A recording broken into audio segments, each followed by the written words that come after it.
దేవుడికి మన గురించి ఏమి తెలుసు? నీ ఆలోచనలు దేవుడికి తెలుసు. ఏం తెలుసండి? మన ఆలోచనలు దేవుడికి తెలుసు. మనం ఏ పని చేయక్కర్లేదు, అలా కూర్చుని ఆలోచిస్తే చాలు, అది దేవుడికి తెలిసిపోతుంది. మన బుర్రలోకి ఆలోచన రాకముందే తెలిసిపోతుంది. ఒక కుమ్మరు ఉన్నాడు అనుకోండి, కుండలు తయారు చేస్తాడు. కుండలు తయారు చేసిన ఆ కుమ్మరికి ఆ కుండ ఏ మట్టితో చేశాడో, ఎంత గట్టిదో, ఎందుకు పనికొస్తుందో ఆ కుమ్మరికే కదా తెలుస్తుంది. నీకు నాకు తెలుస్తుందా?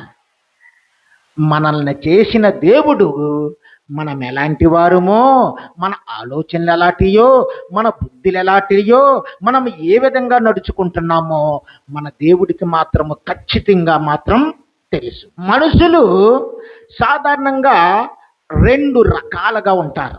ఒకటేంటి? బయటికి కనపడే మనిషి ఒకడు. ఇప్పుడు నేనున్నాను, బయటకు ఒకలా కనపడుతున్నాను.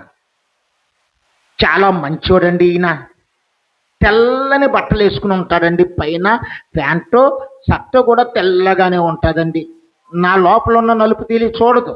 మంచివాడిగా ఉంటాడండి, చాలా అమాయకుడండి, నీతిపరుడండి, సచ్చీలుడండి అని అనుకుంటా. అలాగే ప్రతి వారిని మనం చూసినప్పుడు నువ్వు చాలా మంచివాడివి, నువ్వు చాలా మంచిదానివి అని అనిపిస్తుంది. అది బాహ్య రూపం. అది ఎలాంటి రూపం? మనం చూస్తే మనకు కలిగే అభిప్రాయం బాహ్య రూపం. అది ఒకటో రకం మనిషి. ఇక రెండవ రకం మనిషి ఎవరు? లోపల దాగుంటాడు, లోపలున్న చెడును బయటికి తీసుకొచ్చి చూపించే రకం. మన లోపల చెడు ఉంటుంది, క్రూరత్వం ఉంటుంది, దేవునికి ఇష్టం లేని పనులు చేసే సహజ స్వభావం ఉంటుంది. ఆ స్వభావము బలముగా అణచబడి ఉంటుంది. ఎవరో లేనప్పుడు ఏం చేస్తాడంటే ఆ స్వభావాన్ని బయటికి తీసుకొస్తాడు. ఎందుకంటే బాల్యము నుండి నరుడు చెడుతనమును ఆశ్రయిస్తూనే ఉన్నాడు. ఆ చెడుతనము లోపల ఉండిపోయింది. రెండవ రకం మనిషి ఏం చేస్తాడట? ఎవరో లేనప్పుడు పాపం చేయడానికి చూస్తాడు. చెడు మనలోనే ఉంటుంది. తాగుడు, వదిలేసిన పాపాలను చేయడానికి ఇష్టం చూపించే మనసు ఎవరూ చూడటం లేదు, నాకు తెలిసిన వారు ఎవరూ లేరు అని చెప్పి ఎన్నో వేషాలేస్తాడు, పాపాలు చేస్తాడు. చివరికి ఏం చేస్తాడట? దేవుడికి దూరమైపోవడానికి ప్రయత్నం చేస్తాడు. ఎక్కడో తప్పు చేస్తే దేవుడికి తెలియదా? ఎందుకు తెలియదు? అందుకే దావీదు అంటున్నాడు, ఇక్కడ చూడండి, అక్కడ నాకు తలంపు పుట్టక మునిపే నీవు నా మనసు గ్రహించుచున్నావు. ఏమంటున్నాడు అటండి? నాకు తలంపు పుట్టక మునిపే, ఆ ఆలోచన నా మనసులోకి రాకముందే, ఆ ఐడియా నా మనసులోకి రాకముందే వెంటనే నీకు తెలిసిపోయింది. ఎలా తెలిసిందంటే ఆయన నిన్ను నన్ను చేసినవాడు కాబట్టి, మనల్ని రూపొందించినవాడు కాబట్టి, మన స్వభావం ఆయనకి తెలుసు కాబట్టి. చూడండి, తల్లులు ఉన్నారు, తల్లులుంటే పిల్లల్ని పెంచుతూ ఉంటుంటారు కదా, చిన్నప్పటి నుండిని పెంచుతూ ఉంటే వాళ్ళు పెద్ద అవుతున్నప్పుడు ఆటోమేటిక్గా ఆ పిల్లల స్వభావం వాళ్ళకి తెలిసిపోతుంది.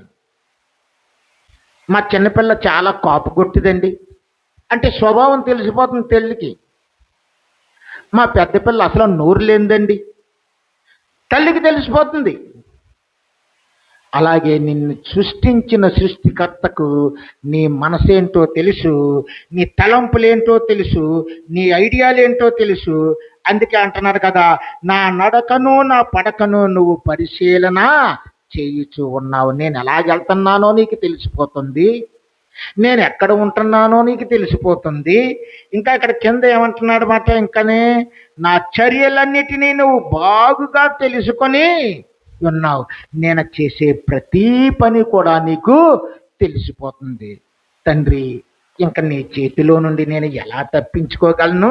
అపోస్తుల కార్యాలలో అననీయ సప్పీరా అనే ఇద్దరు దంపతులు ఉన్నారు. అననీయ అనే మాట హిబ్రూ భాష పదం. ఆ హిబ్రూ భాష పదానికి అర్థం ఏంటంటే దేవుని కృప, దేవుని యొక్క దయ అని అర్థం. మరి అననీయ యొక్క భార్య ఉందా, భార్య పేరు ఏమిటంటే షప్పీరా. భార్య పేరు ఏం పేరు? షప్పీరా. ఈ సప్పీరా అనే మాట కూడా హిబ్రూ గ్రీకు మూలము కలిగిన పదము. ఈ షప్పీరా అనే మాటకు అర్థం ఏమిటో తెలుసా అండి? నీలము రంగు రత్నం. మన చేతికి ఉంగరాలు పెట్టుకుంటున్నప్పుడు కెంపు, నీలం, పచ్చ ఇలాంటి రాళ్ళు పెట్టుకుంటాం కదా, అలాంటి పేరు ఉన్న అర్థమున్న పేరు పెట్టారు వాళ్ళ తల్లిదండ్రులు. ఎవరికి? ఆ అమ్మాయికి. సప్పీరా అంటే నువ్వు రత్నం వంటి దానివమ్మా అని పేరు పెట్టారు. మరి రత్నం ఎలాగుంటుంది? అందంగా ఉంటుంది. అఫ్ కోర్స్ సప్పీరా అందగత్తే అయి ఉండొచ్చు. ఆ రత్నము చూస్తే స్వచ్ఛత కలిగిదిగా ఉంటుంది. ఆ రత్నము చాలా విలువ కలదిగా ఎంచబడుతుంది. అంటే సప్పీర అనే మాటకు అర్థం ఏమిటంటే నీలి రత్నము అని అర్థము. ఈ నీలి రత్నం అందంగా ఉంది. ఈ నీలి రత్నము స్వచ్ఛత కలిగి ఉండాలి. ఈ నీలి రత్నము విలువ కలిగి ఉండాలి. పేర్లు బాగున్నాయి కదా. భర్త పేరేమో అననీయ, దేవుని దయ, దేవుని కృప. భార్య పేరేమో షప్పీరా, నీలిరత్నం, అందమైనది, స్వచ్ఛమైనది, ఇంకా విలువగలది. ఈ పేర్లు మాత్రం బ్రహ్మాండంగా ఉన్నాయి, కానీ వారి బుద్ధులు మాత్రము దరిద్రంగా ఏడ్చాయి. ఆదిమ సంఘము డెవలప్ అవుతుంది ఆ రోజుల్లో. ఆ డెవలప్ అవుతున్న ఆ టైంలో వీరిద్దరూ కూడా యూదులలో నుండి దేవుణ్ణి తెలుసుకుని క్రైస్తవులయ్యారు. ఎవరు? అననీయ, షప్పీరాలు. అక్కడ ఇంకా చర్చిలో చాలామంది క్రైస్తవులు ఉన్నారు. వారందరూ ఒక నిర్ణయం తీసుకున్నారు. మనలో తారతమ్యాలు ఉండకూడదు. పేదవాడు ధనికుడని హెచ్చుతగ్గులు ఉండకూడదు. మనమంతా ఒకటిగానే ఉండాలి. కాబట్టి మా ఆస్తులన్నిటినీ కూడా సంఘమునకు తీసుకొస్తాము. సంఘం ఎప్పుడు సమృద్ధితో ఉంటుంది. సంఘములోనే భుజిస్తాము, దేవుని పనులే చేస్తాము, సంఘముతోటే ఉంటాము అని ఒక తీర్మానం చేసుకొని ప్రతివారు వారికి ఉన్న ఆస్తుల్ని అమ్మి దేవునికి ఇవ్వటము ఆదిమ సంఘములో ఆనవాయితీగా వచ్చింది. ఈ అననీయ సప్పీరాలు కూడా మా పొలాన్ని కూడా మేము అమ్మేసి తీసుకొస్తామండి పేతురు గారు అన్నారు. అపోస్తల కార్యాల్లో 5వ అధ్యాయములో 1వ వచనము చదువుతున్నాను. అననీయ అనే ఒక మనుష్యుడు తన భార్య అయిన సప్పీరాతో ఏకమై పొలం అమ్మాను. చూడండి అక్కడ అననీయ సప్పీరా ఏకమై అంటే ఇద్దరు మాట్లాడుకున్నారా లేదా? ఇద్దరు ఒక మాట మీదకి వచ్చారు. మనం పొలం అమ్ముదాము, దేవునికి ఇద్దాము అనే మాట మీదకి వచ్చారు. ఏకమై. 2వ వచనం చూడండి. భార్య ఎరుకనే అనేది మీరు గుర్తుపెట్టుకోండి. ఎరుకనే అంటే అర్థం ఏంటంటే తెలిసే అని అర్థం. భార్య భర్త ఇద్దరు ఒకరికొకరు తెలియచేసుకుని, భార్య ఎరుకనే వాడు దాని వెలలో కొంత దాచుకొని కొంత తెచ్చి అపోస్తుల పాదముల యొద్ద పెట్టాను. ఆ డబ్బులు తెచ్చి అననయ్య అపోస్తల పాదాల యొద్ద పెట్టాడు అంది. అప్పుడు పేతురు చూశాడు. పేతురు చూసి, అననీయ నీ పొలమును ఎంతకే అమ్మితవా అన్నాడు. అననీయ ధైర్యంగా చెప్పాడు, అవునండి నేను ఎంతకే అమ్మానండి అన్నాడు. అప్పుడు పేతురు ఏమంటున్నాడు చూడండి. అక్కడ 4వ వచనం ఆఖరి భాగం చదువుతున్నాను నేను. నీవు మనుషులతో కాదు దేవునితో అబద్ధమాడితవని వానితో చెప్పాను. ఆ మాటలు వినిచుండగా అననీయ కింద పడి ప్రాణము విడిచి చచ్చిపోయాడు మాట. అంటే దేవుడితో ఆటలాడితే తీర్పు మామూలుగా ఉండదు. అననీయ విలవిల్లాడుతూ అక్కడే కింద పడి చచ్చిపోయాడు.